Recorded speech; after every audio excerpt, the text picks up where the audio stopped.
नमस्कार, आदाब, सत श्री अकाल, सुस्वागतम। स्वागत है आप सभी का। आप सभी जुड़ चुके हैं अकाउंट्स कैप्सूल एकेडमी के साथ और एक बार फिर मैं आपके साथ रूबरू हूं बहुत इंटरेस्टिंग सा टॉपिक लेकर।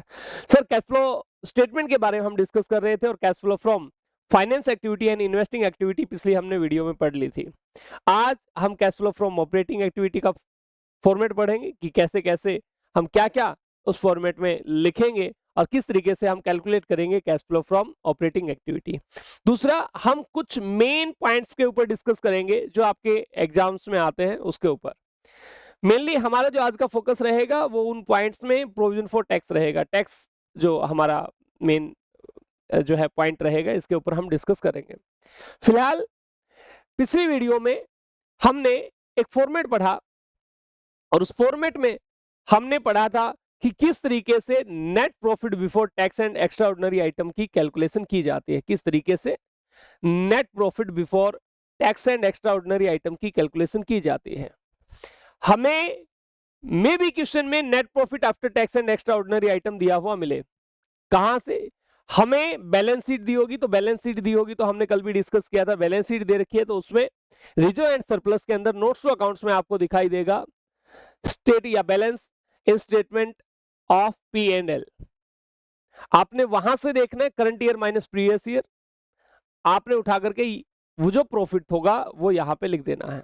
मे बी आप लोगों का क्वेश्चन बैलेंस शीट का हो ही ना, आप लोगों को क्वेश्चन में बैलेंस शीट दे ही ना रखी हो, तो फिर स्टेटमेंट ऑफ पीनल दे रखा होगा और स्टेटमेंट ऑफ पीनल में आप लोगों को बहुत अच्छे से पता है सबसे लास्ट में नेट प्रॉफिट आफ्टर टैक्स ही निकल करके आता है। तो वहां से सिंपली एक ही अमाउंट उठा करके लिख देंगे, वही अमाउंट है, उसमें कोई current year minus previous year करने की जरूरत नहीं है आपको। सर, हो सकता है ओपन क्वेश्चन हो, आपको सिंपली ऐसे ही लिख रखा हो ना, स्टेटमेंट ऑफ पीएनएल का फॉर्मेट हो क्वेश्चन में, ना बैलेंस शीट का फॉर्मेट हो, केवल लिख रखी है आपको बातें। तो net profit after tax and extraordinary item amount आपको लिख दी होगी, वो सीधे सीधे आपने उठा करके इस पॉइंट पे, नंबर 1 पॉइंट पे लिख देनी है। फिर हमने बताया था कि इसमें क्या क्या एडजस्टमेंट होंगी। ट्रांसफर टू रिजर्व, फिर interim dividend paid during the year, proposed dividend, उसके बाद प्रोविजन फॉर टैक्स। ये सब एडजस्टमेंट करने के बाद में हमारा जो आंसर निकल करके आता था, यहां से लास्ट में हमने पाया कि हमारा जो आंसर होगा वो होगा net profit before tax and extraordinary item, before tax आ जाएगा। और कैश फ्लो स्टेटमेंट में हमें इसी की जरूरत होती है, इसी की जरूरत होती है। तो सर, क्या ये वाला फॉर्मेट बनाने की जरूरत है? नहीं है, ये वाला फॉर्मेट बनाने की जरूरत है, क्योंकि नेट प्रॉफिट आफ्टर टैक्स आपको दे रखा है और आपको बिफोर निकालना है। फॉर्मेट नहीं बनाना चाहते तो वर्किंग में करके बता दीजिए, कोई प्रॉब्लम नहीं है। ये पूरा फॉर्मेट के तरीके से नहीं सजाना चाहते, आप सीधे वर्किंग कीजिए, वर्किंग नोट बनाइए और उसमें लिख दीजिए कि ये नेट प्रॉफिट बिफोर टैक्स इस तरीके से हमारा कैलकुलेट हुआ है और इस अमाउंट को आप कैश फ्लो स्टेटमेंट का जो मेन हमारा फॉर्मेट है उसमें सजा के लिख देंगे। कहां पे सर? यहां पे net profit before tax and extraordinary item, वहां उस वर्किंग नोट से उठाया जाएगा। उसके बारे में हम कल की क्लास में बहुत अच्छे तरीके से डिस्कस कर चुके हैं। मैंने आपको जब समझाया था तो ये बताया था कि जब हम कैश फ्लो स्टेटमेंट बना रहे हैं आपके सिलेबस में, तो वो इनडायरेक्ट वे में बन रही है या इनडायरेक्ट मेथड से बन रही है। हम नेट प्रॉफिट से स्टार्ट हो रहे हैं, ये आप लोगों को दिखाई दे रहा है, ये नेट प्रॉफिट है। हम नेट प्रॉफिट से स्टार्ट हो रहे हैं और हमें निकालना है ऑपरेटिंग एक्टिविटी से कैश का फ्लो। इसका मतलब हमें पहले ऑपरेटिंग प्रॉफिट की तरफ जाना होगा। हम पहले यहां आएंगे ऊपर की तरफ, नीचे से ऊपर की तरफ आएंगे। और मैंने ये भी बताया था नेट प्रॉफिट आपको दे रखा है, उसमें आप नॉन ऑपरेटिंग एक्सपेंसेस ऐड कर देंगे। देखो, एक्सपेंसेस है, ऐड कर देंगे और लेस कर देंगे क्या? Non operating income. तो क्या निकल के आएगा? आंसर आएगा ऑपरेटिंग प्रॉफिट। समझ में आई बातें? नहीं आई? आंसर आएगा ऑपरेटिंग प्रॉफिट। सिंपल सा फॉर्मूला है, नहीं भी समझे हैं तो देख लीजिए। मैंने ये बता रखा है आपको कि हमारा ऑपरेटिंग प्रॉफिट था, मान लो ये ऑपरेटिंग प्रॉफिट है, ये 20,000 रुपए है, आपने लिखा 20,000 रुपए। फिर नॉन ऑपरेटिंग इनकम दे रखी है, तो ये हम इसमें ऐड करेंगे, प्रॉफिट में इनकम ऐड करी, नॉन ऑपरेटिंग इनकम। मान लीजिए 1 लाख रुपए है, 1 लाख रुपए। अब टोटल हमारी इनकम कितनी हो चुकी है? 1,20,000 रुपए हो गई। एक ऑपरेटिंग प्रॉफिट है, एक नॉन ऑपरेटिंग इनकम है। ठीक है, टोटल जो हमें बेनिफिट मिला है वो 1,20,000 का मिला। अगर मैं इसमें से एक्सपेंसेस घटा दूं, कौन से वाले? नॉन ऑपरेटिंग एक्सपेंसेस घटा दूं, जो कि मान लीजिए 20,000 ही है, तो मेरा आंसर क्या आएगा? तो मेरा आंसर आएगा नेट प्रॉफिट। नेट प्रॉफिट मैंने क्या किया?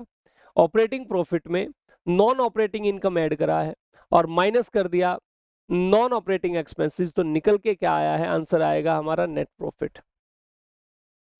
ठीक है, आंसर कितना होगा? 1,00,000 रुपए। यहां तक तो डाउट ही नहीं है। अब बस मैं यही बात बताना चाह रहा हूं आपको कि आपको नेट प्रॉफिट की वैल्यू अगर दे रखी है मान लो, और आपको ऑपरेटिंग प्रॉफिट निकालना है, तो आपको साइन चेंज करते हुए जाना है। इस 1,00,000 में आप 20,000 वापिस जोड़ दो और ये 1,00,000 क्या कर दो? घटा दो। ठीक है, तो आपका आंसर कितना आएगा? 20,000 आएगा, जो कि होगा ऑपरेटिंग प्रॉफिट। बस इतना सा काम। क्लियर है? डाउट आपका क्लियर हो गया होगा, मुझे ऐसा लगता है। हम चलते हैं इस स्टेज के ऊपर। सर इसका बेनिफिट यहां पे कैसे मिलेगा, हमें ये बता दीजिए, बस इतनी सी बात बता दीजिए। तो सर हमने जो जो भी नॉन ऑपरेटिंग की एक्टिविटी कर रखी है उनको वापस कर दो, क्योंकि ये ऑपरेशन का काम है ही नहीं। ठीक है, कोई नॉन ऑपरेटिंग इनकम हमने जोड़ रखी थी उसे घटा दो, और नॉन ऑपरेटिंग एक्सपेंसेस जो घटा रखे थे उसे वापस ऐड कर दो, इतना सा काम कर दो। तो इसमें यहां पे एडजस्टमेंट होंगी, आप लिखेंगे adjustment of non operating items. इसमें नॉन ऑपरेटिंग एक्सपेंसेस भी और नॉन ऑपरेटिंग इनकम भी साथ साथ में। एंड इसमें एडजस्टमेंट होगी related to non cash item, क्योंकि सर हम बना रहे हैं कैश फ्लो स्टेटमेंट और उसमें हमारी नॉन कैश आइटम तो आ ही नहीं सकती, कैश से रिलेटेड आइटम आएंगे। तो एडजस्टमेंट क्या क्या करनी है वो मैं बता रहा हूं। मैंने कहा सबसे पहले आपको ऐड करना, चलो क्या ऐड करोगे? तो ऐड करना है सर जो भी हमारा नॉन ऑपरेटिंग एक्सपेंस हुआ वो सब कुछ ऐड कर दो। ठीक है, बात समझ में आ गई होगी। अब सर वो कहां से लेकर के आए? तो फॉर्मेट में नीचे आ जाओ एक बार। Cash flow from financing activity पिछली वीडियो में पढ़ा था, बोलो हाँ सर पढ़ा था। तो वहां पर तुमने कुछ एक्सपेंसेस करे थे, बोलो सर करे थे। कौन से एक्सपेंसेस थे वो? जो आपने पैसे उधार में ले रखे थे, अब वो उधारी के बदले में कुछ इंटरेस्ट भी दिया होगा, कुछ डिविडेंड भी दिया होगा, ये सब क्या है? ये एक तरीके का नॉन ऑपरेटिंग एक्सपेंस है। ये डिविडेंड पेड और इंटरेस्ट पेड। समझ में आई बातें? बोलो सर आ गई। तो इनको कहां पे लिखना है? यहां पे तो आएंगे ही आएंगे ये, साथ साथ में इनको यहां ऑपरेटिंग एक्टिविटी में भी हमने क्या करना है? ऐड करना है। तो मैं इन दोनों के नाम लिख देता हूं आप लोगों की सहूलियत के लिए। ये मैंने लिखा डिविडेंड पेड, हमने जो डिविडेंड पे किए हैं, या साथ साथ में लिख रहा हूं मैं इंटरेस्ट पेड। दोनों। आगे बात समझ में? बोलो सर आई, कोई डाउट ही नहीं है। ठीक है, चलिए अब आगे की कहानी पढ़ते हैं। एक ये सारे ऐड क्या कर रहे हैं हमने? नॉन ऑपरेटिंग एक्सपेंसेस ऐड करने हैं या नुकसान ऐड करने हैं हमने। तो एक बार loss on sale of fix assets अगर हो तो बताओ, कोई भी फिक्स एसेट्स हमने बेच दी और उसको बेचने से हमें नुकसान हुआ, तो क्या ये ऑपरेशन का नुकसान है? नहीं सर, ये ऑपरेशन का नुकसान नहीं था, ये नॉन ऑपरेटिंग नुकसान था। तो ये भी आपको देखने को मिलेगा। आप बस इतना सा समझिए कि loss on sale of fix assets यहीं पर आएगा, यहां पर। बोलो सर ये पहचानेंगे कैसे क्वेश्चन में? अभी तो बस ये समझ लो कि आपने करना क्या है, फॉर्मेट समझो सर थोड़ी देर के लिए। बाद में कहां से कौन सी आइटम उठा करके लिखनी है ये चुटकियों में याद हो जाएगा, चुटकियों का काम है ये सारा। सर इसके बाद एक हमने प्रोविजन बनाया था sir, provision for bad debts, bad and doubtful dates. Provision for bad and doubtful dates, ये हमारा नुकसान था। अगर बनेगा प्रोविजन, बढ़ रहा है प्रोविजन, तो आप उसे क्या करोगे, लेस करोगे, और प्रोविजन घट रहा है तो उसे क्या कर दोगे, ऐड कर दोगे। समझ में आ गई होंगी बातें? कोई डाउट हो तो बताएं। मतलब मैं ये कह रहा हूं, आपने, माफ कीजिएगा, मैं ये कह रहा था कि प्रोविजन जो है वो आपने बनाया है, तो इसका मतलब स्टेटमेंट ऑफ पीनल के डेबिट साइड में लिखा गया होगा, या प्रॉफिट एंड लॉस काउंट के डेबिट साइड में लिखा गया to provision for bad and doubtful debts. और मैंने कहा है कि लॉस जितने भी हैं वो सारे के सारे आपको क्या करने पड़ेंगे, लॉस जितने भी होंगे वो सारे के सारे आपको ऐड करने हैं। समझ में आ गई होगी बातें आपको? ये बना हुआ प्रोविजन है, अगर प्रोविजन बनेगा तो ऐड कर देंगे भाई, बस सीधी सी बात, बना दो। अब बारी आई लेस करने वाले आइटम की, तो सर लेस क्या क्या आइटम करें ये और बता दो। लेस करते टाइम आइटम हमने नॉन ऑपरेटिंग इनकम देखनी है। क्या देखनी है? नॉन ऑपरेटिंग इनकम देखनी है। अब वो नॉन ऑपरेटिंग इनकम क्या होंगी? नॉन ऑपरेटिंग इनकम मिलेंगी आपको, देखो फाइनेंस से मिला था हमें एक्सपेंसेस, तो इनकम मिलेंगी हमें इन्वेस्टिंग एक्टिविटी से, नॉन ऑपरेटिंग वाली। कौन कौन सी होती है सर? डिविडेंड से होने वाली income, interest on debenture, income from investment, rental income, ये सब आपको यहां पे लिखनी है।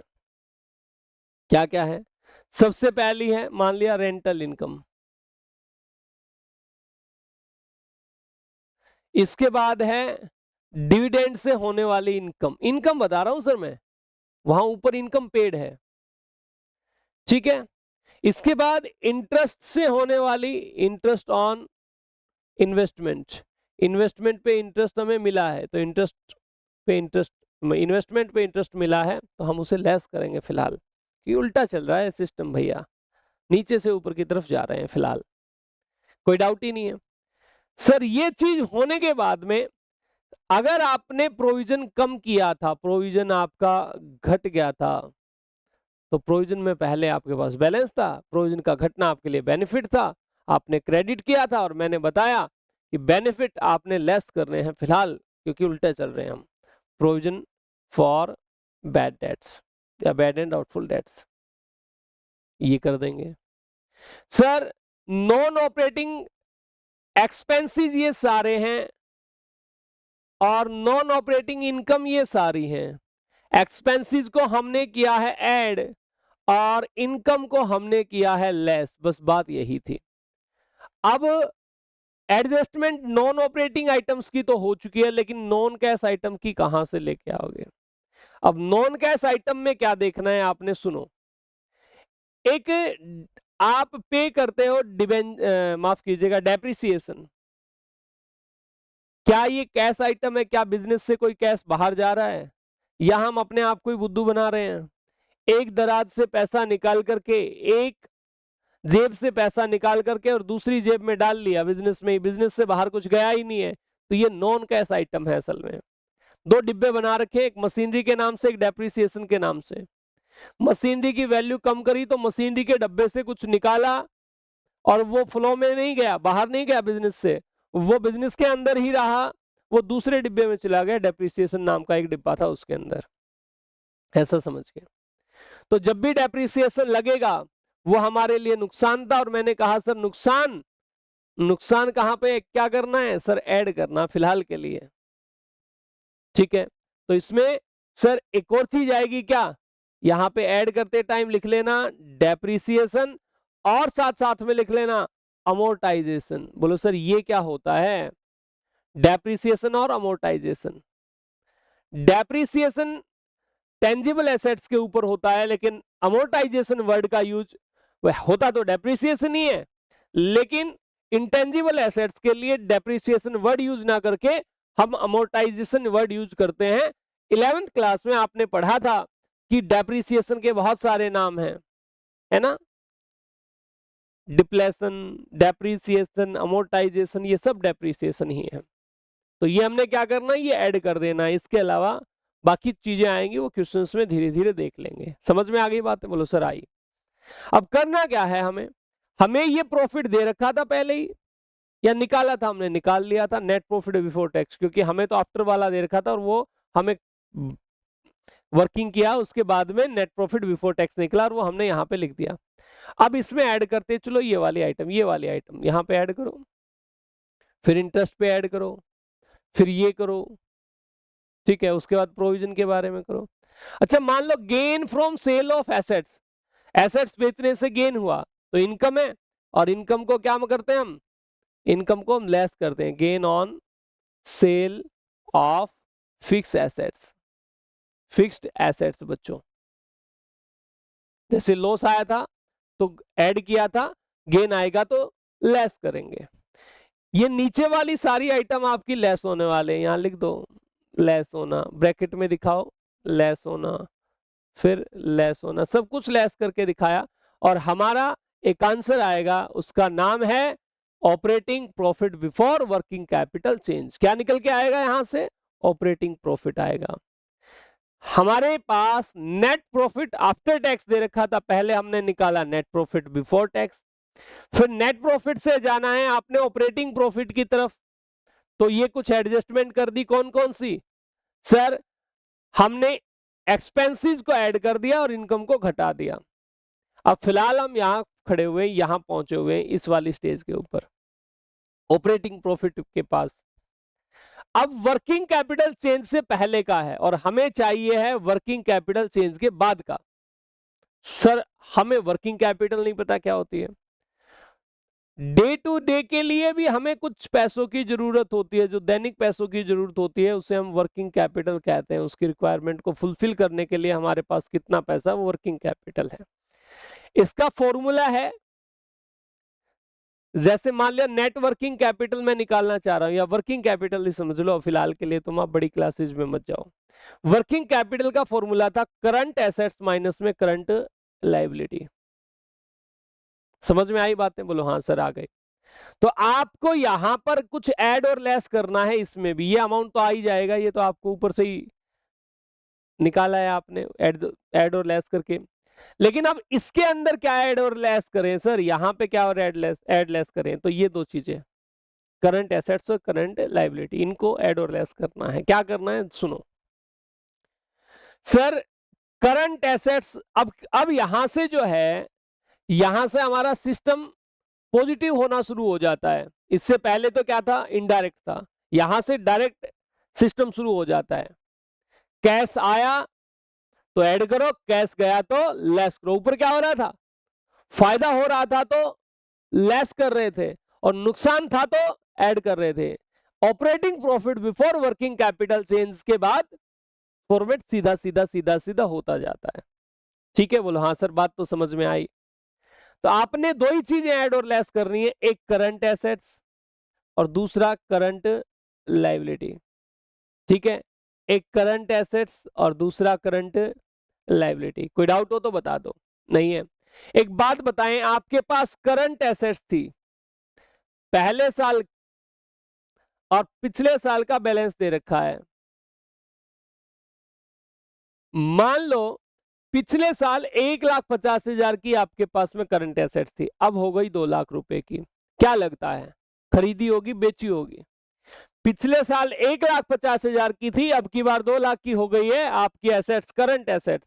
तो क्या हुआ होगा, आप बोलेंगे सर माफ कीजिएगा, ये लाख नहीं हजार है, 1,50,000 है ना, ये 200,000 है, मतलब 2 लाख है। तो इसका मतलब था आपने करंट एसेट्स परचेज करी है, और जब भी परचेज करोगे तो उससे कैश का फ्लो आउटफ्लो होगा, इनफ्लो होगा। आप बोलोगे सर जब हम करंट एसेट्स परचेज करेंगे तो आउटफ्लो होगा, बस इतना सा काम करना है। जब जब करंट एसेट्स बढ़े तो लेस कर देना, क्योंकि पैसा गया होगा, और जब जब करंट एसेट्स घटे तो ऐड कर देना, क्योंकि करंट एसेट्स घटने का मतलब है हमने बेच दी, और बेच दी तो पैसा आया होगा। करंट लायबिलिटी के केस में कुछ अलग तरीके की एडजस्टमेंट होती हैं। क्या क्या एडजस्टमेंट होंगी, देखो मतलब अलग तरीके से होंगी। तो करंट लायबिलिटी के केस में भी आपको यही मिलेगा, ऐसे ही करंट लायबिलिटी मान लो दे रखी है 2 लाख और ये 1,50,000। अब एक बात बताएं, पहले साल करंट लायबिलिटी थी 1,50,000, अब की बार लायबिलिटी बढ़कर के हो गई है 2 लाख रुपए। इसका मतलब पैसा आपके पास में आया होगा, गया होगा। सोचो, लायबिलिटी है आपके ऊपर, कोई कर्जा है, पहले साल 1,50,000 का था, अब की बार 2 लाख रुपए का हो चुका है, इसका मतलब यही है आपने कर्जा ले लिया ना एक तरीके से। बोलो हाँ हाँ सर यही है, मैं ऐसा ही मान लो, लाइबिलिटी है ये, कर्जे वाली लाइबिलिटी तो है नहीं बाकी, लेकिन फिलहाल के लिए तुम समझ लो कि करंट लाइबिलिटी का पॉजिटिव रिलेशन होता है। सर करंट लाइबिलिटी बढ़ेगी तो ऐड करनी है, और करंट लाइबिलिटी घटेगी तो लेस करनी है, ये लो। क्योंकि करंट लाइबिलिटी का घटना, इसका मतलब हमने लाइबिलिटी पे कर दी होगी और हमारे पास से कैश का आउटफ्लो हुआ होगा। तो यहां से कैश का आउटफ्लो हो रहा है, यहां से कैश का इनफ्लो हो रहा है, ये आपने ऐड करना है। ठीक है, कोई डाउट ही नहीं है। यहां इस साइड करंट एसेट्स में देखें तो करंट एसेट्स की वैल्यू अगर कम हो रही है तो इसका मतलब क्या समझ रहे हो आप? करंट एसेट्स हमने खरीद लिया, बेच दी।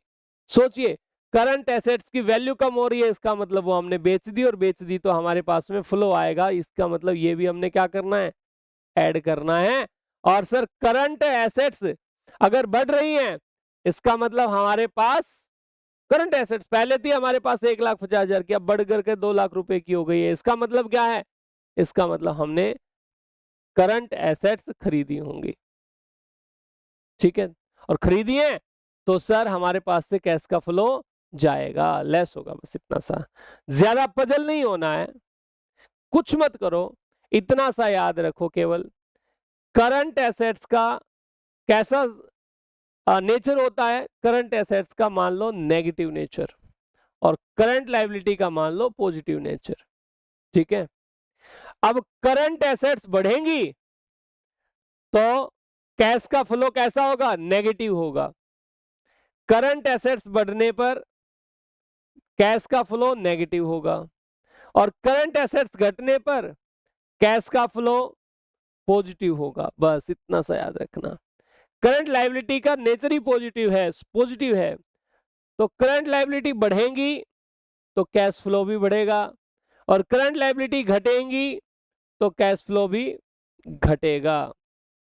बस ये बात, ये 4 तरीके की एडजस्टमेंट अगर आप कर लोगे और उनका अमाउंट लिख दोगे, बोलो सर अमाउंट लिखनी नहीं आती, हमें बताएंगे, तो यहां पे कुछ ऐड और लेस करना है, वो मैंने आपको बता दिया। ठीक है, वो करंट एसेट्स और करंट लायबिलिटी ही है। लेकिन करंट एसेट्स में तो बहुत सारी एसेट्स हैं, बच्चे गच्चा खा जाते हैं, समझ नहीं आता क्या हो गया, एकदम से जज्बात पलट जाते हैं फिर। तो होगा क्या मेरे बच्चों? करंट एसेट्स याद करो, बैलेंस शीट में करंट एसेट्स में क्या क्या लिखा होता था? तो बैलेंस शीट में करंट एसेट्स में मैंने बता रखा है CITCSO। ठीक है, सबसे पहले है करंट एसेट्स में करंट इन्वेस्टमेंट, और प्यारे बच्चों करंट इन्वेस्टमेंट आप लोगों को यहां नहीं लेनी है, करंट इन्वेस्टमेंट जाती है इन्वेस्टिंग एक्टिविटी में, याद रखना इस बात को। क्लियर है ना? वो यहां पे नहीं आती कहीं पे भी ऑपरेशन में, करंट इन्वेस्टमेंट जाएगी कहां पे? वो जाएगी आपकी इन्वेस्टिंग एक्टिविटी में। तो बोलो सर करंट एसेट से तो ये तो हुआ ही नहीं, इसको तो देखना ही नहीं हमने। फिर है इन्वेंट्री, क्या इन्वेंट्री को देखेंगे? हाँ इन्वेंट्री को देखेंगे। इन्वेंट्री एसेट्स है, अगर बढ़ी तो इसका मतलब क्या है? हमने ये खरीदी है, पैसा गया होगा, लेस करके दिखाना पैसा। ठीक है, मतलब नेगेटिव रिलेशन है भाई, सीधी सी बात है। एसेट्स बढ़ेगी पैसा जाएगा, एसेट्स घटेंगी इसका मतलब पैसा आ रहा है। इसके बाद है ट्रेड। ट्रेड क्या? Current investment, inventory, trade, receivable. इसमें 2 चीजें आपकी आती थी मेनली, एक बिल्स रिसीवेबल और एक डेटर। प्यारे बच्चों डेटर, ठीक है, बोलो हाँ हाँ सर सही है सही है।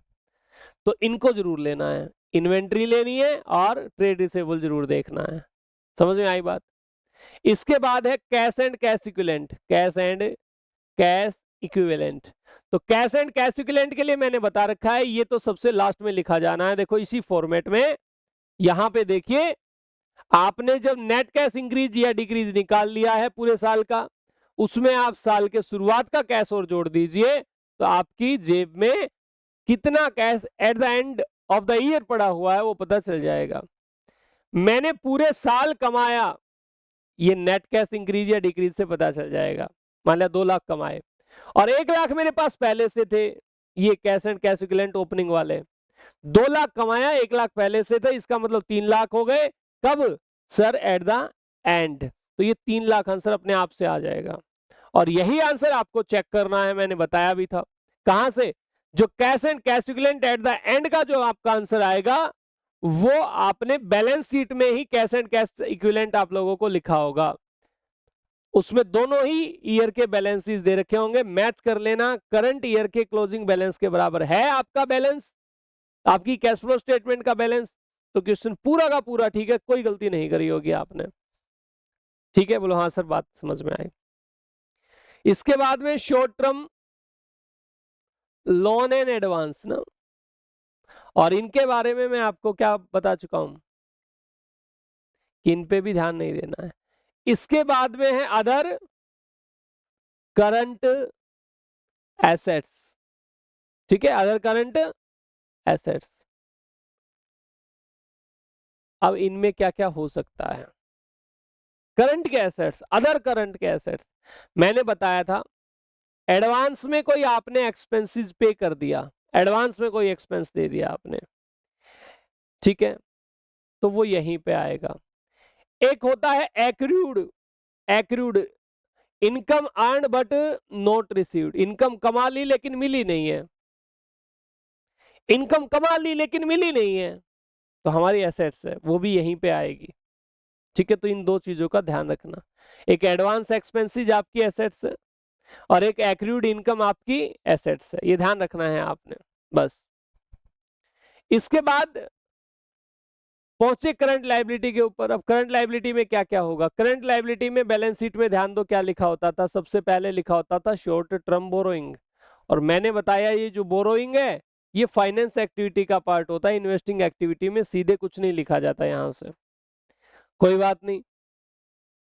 फिर आया इस ट्रेड रिसेबल, और ट्रेड रिसेबल में मैंने बता ही दिया था, इसमें आते हैं हमारे बिल्स पेबल प्लस में क्रेडिटर। तो जब जब भी क्रेडिटर लिखे जाएंगे मामला सेट होता जाएगा, दिक्कत आएगी ही नहीं। क्रेडिटर का बैलेंस देख लेना, क्रेडिटर बढ़े हैं तो सर इसका मतलब करंट लायबिलिटी बढ़ी है, पैसा जाएगा। क्रेडिटर घटे इसका मतलब करंट लायबिलिटी घटी है, फिर पैसा हमारे पास क्या हुआ होगा? करंट लायबिलिटी घटेगी तो पैसा हमारे पास में आएगा। माफ कीजिएगा, शायद मैंने उल्टा बता दिया कि करंट लायबिलिटी अगर आपकी घट रही है इसका मतलब आपने आपने पैसा दे दिया, लेस करोगे इसे भी। ठीक है, समझ में आई बात है। तो ये सब कुछ आपने ध्यान रखना। कहां पे सर? यहाँ पे ध्यान रखना, यहाँ पे, यहाँ ऐड और लेस करने, sorry sorry sorry sorry sorry, यहाँ पे ऐड और लेस करने वाले आइटम्स में। इसके बाद जो आंसर आएगा हमारा वो आएगा कैश जनरेटेड फ्रॉम ऑपरेशन। तो हमारा यहाँ तक का स्टेप क्या रहा बताइए एक बार। सबसे पहले नेट प्रॉफिट आफ्टर दे रखा होगा, उससे निकाला हमने नेट प्रॉफिट बिफोर, उससे निकाला हमने ऑपरेटिंग प्रॉफिट बिफोर, और अब निकाल जाएगा हमारा कैश जनरेटेड फ्रॉम ऑप्शंस। बस ऑप्शन से कैश कितना जनरेट हुआ यही ऑपरेशंस से।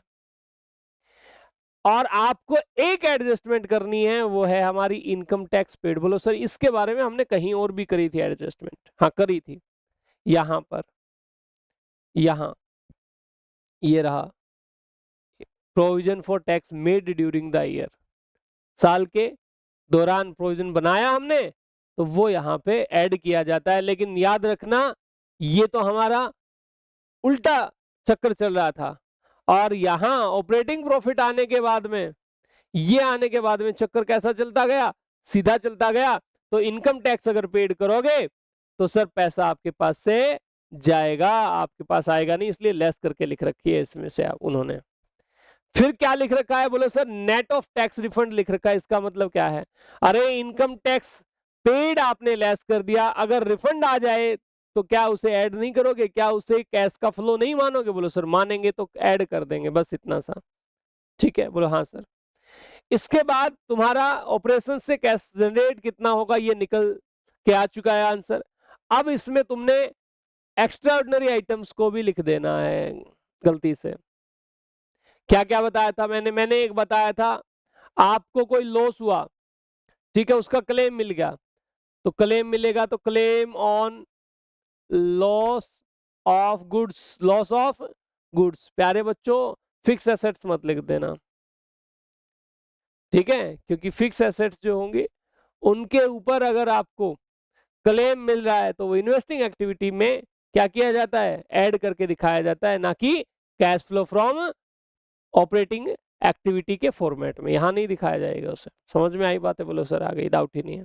बस ये कुछ एडजस्टमेंट करने के बाद में ये लेस होने वाली भी ऐसी एडजस्टमेंट है, पेपर में आएंगी या क्वेश्चंस आएंगे जब हम करवाएंगे एक एक करके, तो आपको समझ में आ जाएंगे क्या बात कर रहे हैं सर। इसके बाद हमारा आंसर जो होगा वो होगा net cash from operating activity. बोलो सर ये भी तो था, ये कैश जनरेटेड फ्रॉम ऑपरेशन था, अब नेट बताना है कि एक्चुअल में सही सही बता दो कितना है, तो सही सही है ये answer, net cash flow from operating activity. मेरी बात आप लोगों को बहुत अच्छे से समझ में आई होंगी, उम्मीद करता हूं मैं ऐसे।